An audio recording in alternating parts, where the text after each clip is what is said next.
مؤخرا بداو كيبانوا ليا بزاف ديال السطوريات والريلز ديال واحد الكوتش اللي بدل اللقب ديالو من كوتش لبروفيسور، واخا ما عندوش دكتوراه وما بروفيسور ما والو، باش يعطي لراسو مصداقيه. وعنده دبلومات ديال التنويم المغناطيسي في امريكا اللي كيتشراو ب $260 كيف وريت في واحد الفيديو سابق. واول مره شفتو كان عن طريق نشر افكار خاطئه نشرها على الاكتئاب، جاوبوا عليها بزاف ديال الاطباء والاصدقاء. لكن هذا النوع ديال الناس او اصحاب التنميه البشريه كيكونوا غارقين في العلوم المغلوطه، وغير من لينكد ان ديالو كيبان ان السيد كان مهتم بالبرمجه اللغويه العصبيه اللي مثلها الحوت، وبانت للناس انها تخربيق. وداكشي علاش الكوتشز بحال هذا السيد هذا دازوا لواحد الحوايج جداد هما التنويم المغناطيسي وهادشي ديال قانون الجذب. المشكل ديال هذا السيد هو الاستخدام ديالو المؤثرين كبار باش ينشر العلم الزائف ديالو، بحال كيف شفت البارح عند عادل التاويل اللي بالنسبه لي صانع محتوى رائع، لكن ما عرفتش كيفاش اثر عليه وخلاه انه يدير ليه الاشهار للتخربيق ديالو. فمثلا هنا دوز ليه سيرتيفيكات ديال قانون الجذب. المهم ثاني سيرتيفيكاسيون ديال قانون الجذب. دابا عندي قانون الجذب وعندي ليبنوثيرابي. والله باغي نسولكم، واش شي نهار جات في بالك شي فكره اولا شي حاجه تمنيتيها كون وقعات، اولا شي حاجه كنت تمنيتيها كون كانت عندك، اولا شي حد تمنيتي كون هضرتي معاه وواحد شويه الوقت هذيك الحاجه جات غير بوحدها؟ كتبوا لي نتوما لي زيكسبيريونس ديالكم مع قانون الجذب، بغيت نعرف تجاربكم معاه. وهذا الشيء علاش كان ضروري انني ندير هذا الفيديو هذا ونهضر على العلم الزائف ديال قانون الجذب قبل ما يتسرب التاثير ديالو بزاف عن طريق هاد المؤثرين، حيت مع انه كيبان بحال شي برانسيب عادي زوين، لكن في الداخل ديالو هي فكره مسمومه. هاد قانون الجذب اللي ما كيعرفوش هو فكره ان الافكار والمشاعر ديالنا تتهتز بترددات كتخليها تجذب افكار مماثله.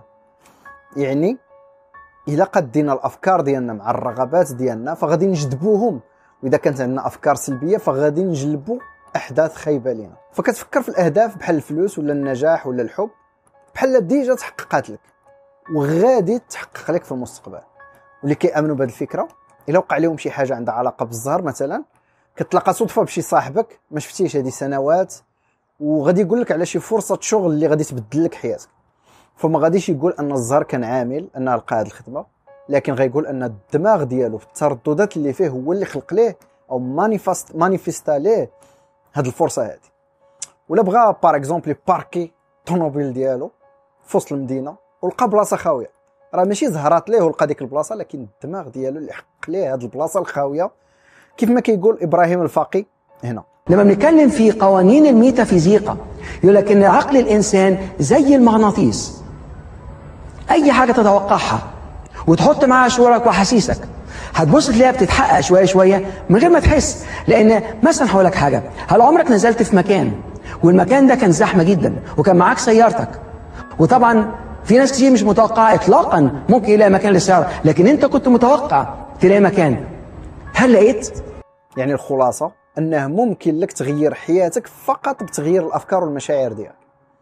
بعض الافكار اللي في هذا القانون الجذب صراحه مزيانين، مثلا التفكير الايجابي او انك دير اهداف في حياتك وتخيل راسك ناجح.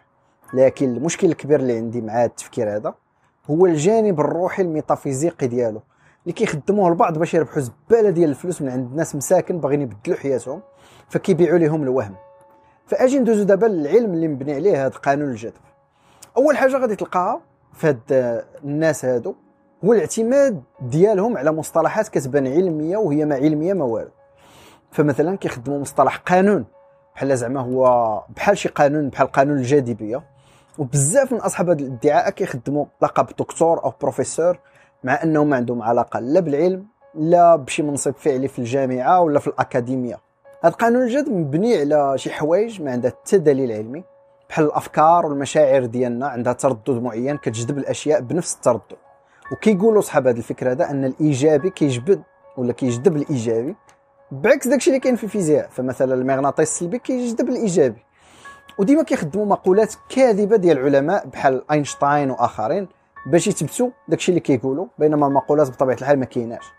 وماشي غير المقولات بل حتى الابحاث اللي كيخدموا ما عندها لا اساس لا راس. فمثلا هذه القضيه ديال ان كل فكره في دماغك وكل شعور حسيتي به عنده تردد مبني على واحد المقال ديال الدكتور كيم والدكتور هيل اللي كتبوا مقال الميكانيكا الكم للافكار المتغيره، اللي هو مقال كاين غير في بلوغ يعني ماشي في مجله علميه. وهاد الدكاتره الا قلبتي عليهم غتلقى انهم مختصين في البرمجه العصبيه اللغويه NLP، اللي قلنا في الاول انها بانت للجميع انها نصب واحتيال. وعندهم الدكتوراه في التنويم المغناطيسي والطاقه والتاملات واليوغا، يعني ما دكاتره ما والو، بحال بزاف نيت ديال الناس اللي كيسميو راسهم بروفيسور في هذا الدومين. وهاد الناس ما بينهم ما بين الفيزياء الكميه غير الخير والاحسان. وهذا المقال براسو مبازي على واحد المقال اخر ديال ماسارو ايموتو، اللي قال انك الا هضرتي مع الماء قبل ما تجمدو فالبلورات ديالو غادي يكونوا زوينين او خايبين على حسب الكلمه واش ايجابيه او سلبيه. هاد الدراسه تنشرت في واحد المجله سميتها مجله اكسبلورر، اللي مولاها النيت كتب معاه هاد المقال هذا. زيد عليه ان هاد المجله حتى واحد في الوسط العلمي ما كيعترف على انها فعلا علميه، بل المجله ديال الخرافات والخريف. وفي 2003 كان عرض جيمس راندي اللي الاختصاص ديالو هو تفنيد هاد الادعاءات الكاذبه $1,000,000 على هاد الياباني الا دار هاد التجربه هادي قدام خبراء، لكن السيد بطبيعه الحال ما قبلش. ومن بعد هاد الفكره هادي غادي تنتشر حتى في الوسط ديال الاعجاز العلمي، وغادي يخدمها العريفي في واحد الادعاء ديالو من بعد في هاد الفيديو. اطلعت على أحد البحوث العلمية المتعلقة بالإعجاز في القرآن لبروفيسور، نسيت اسمه حقيقة الآن، لكن بروفيسور مسلم تخصصه فيزياء الماء. يقول الدكتور إن الماء عادة إذا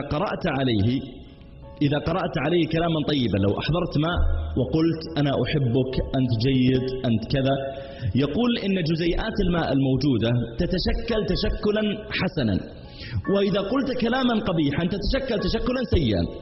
هذا الكلام مثبت علميا يعني. المهم المشكل الكبير هنا هو أن بزاف ديال الناس ما كيقدروش يفرقوا بين العلم الحقيقي والعلم الزائف.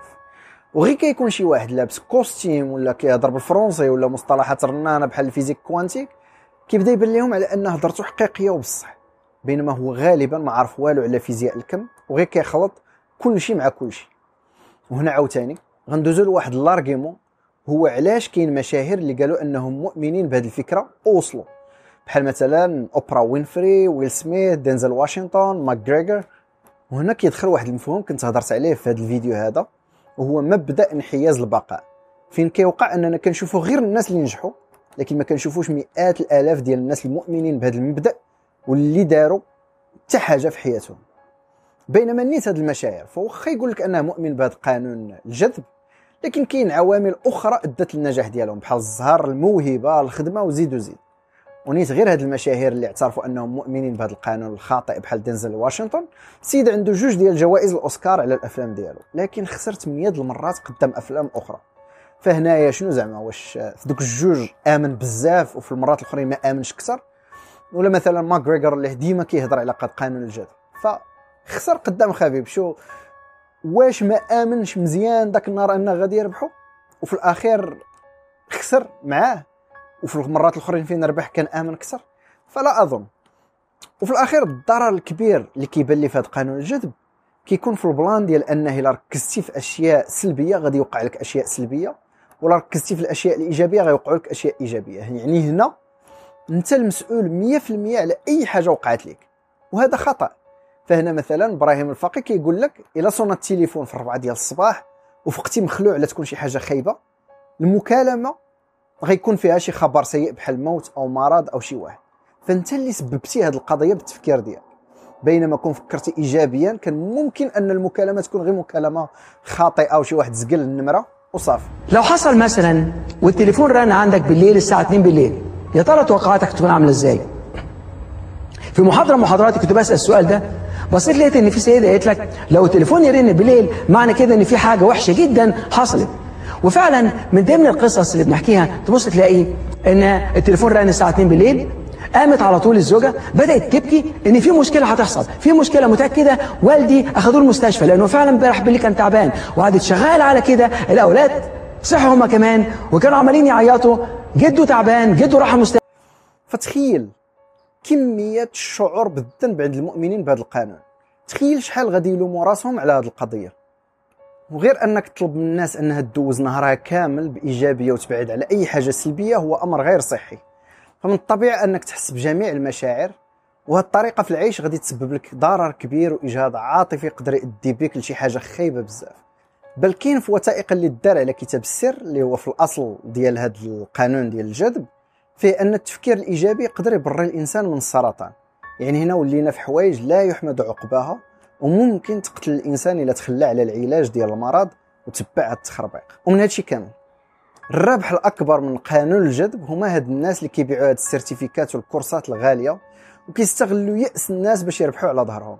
والرابح الاخر هما الشركات الهرميه، حيت بزاف منهم كيستعملوا هذا القانون باش يسيطروا على بنادم ويخليوه ديما مقيد، وإلا خسر فلوسه معاهم غادي يقولوا ليه المشكل فيك انت حيت ما تخيلتيش النجاح بصدق اكثر.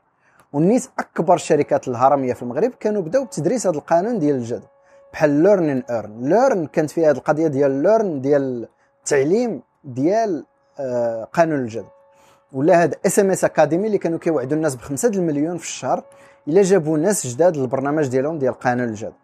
وفي الختام خاص الواحد يعرف ان الكون ما كيتاثرش وما كيتسوقش بالافكار ديالنا لكن بالافعال. والسر للنجاح ماشي في محاوله التخيل ديالو او جذبه بالتفكير، لكن بالمثابره والصبر والخدمه وبزاف ديال الزر حتى هو. والحلاوه ديال الحياه هي التجارب والربح والخساره والحزن والفرح واستغلال كل تجربه دزنا فيها باش نطوروا راسنا ونزيدوا للقدام.